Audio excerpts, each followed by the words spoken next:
The treaty signing was supposed to end a war. Instead, it began one. Blasters roared across the whole of Aurealis Station. Glass shattered, alarms screamed, and panicked civilians surged like trapped animals. But while others ducked, one human rose. Mara Cade, the Chancellor's bodyguard. Cold eyes. Scarred hands. The only person in the room moving faster than death. She dragged the Chancellor down as the first grenade hit. Kicked it into a fountain. Water swallowed the blast, barely. Red beams cut the air like a spider's web. 6 shooters above. 4 in the crowd. 2 at the south arch. They weren't killing. They were herding. Herding toward slaughter. Stay low, Mara ordered. The Chancellor whispered, if we live, but Mara didn't flinch. When we live. The mercenaries weren't after a signature. They weren't after ransom. They wanted her. They wanted the trigger pulled in public, the forbidden weapon only a human could unleash. The galaxy wasn't meant to see it again. But the cartel had written their script: fear, chaos, and one human blamed for it all. Through smoke and screaming crowds, Mara cut a path. Jammers killed comms. Gunships screamed overhead. Then betrayal struck closer than any blaster. The Chancellor's own aide stepped out of the shadows, shock baton raised.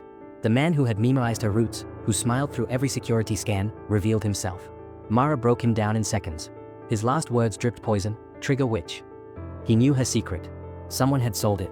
At the evacuation docks, mercs tried to seal the massacre. A single panel. One switch.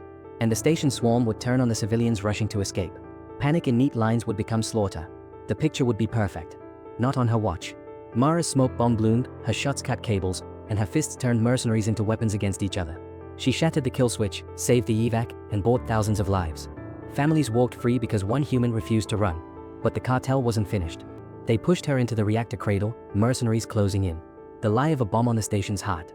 The real blade waiting in silence. Mara reached under her vest. The black case was there. Old. Heavy. Waiting. She had sworn never again. The trigger cost more than blood. It tore through your body, left scars you couldn't see. It marked you. But the mercs were seconds from unleashing slaughter across the ring.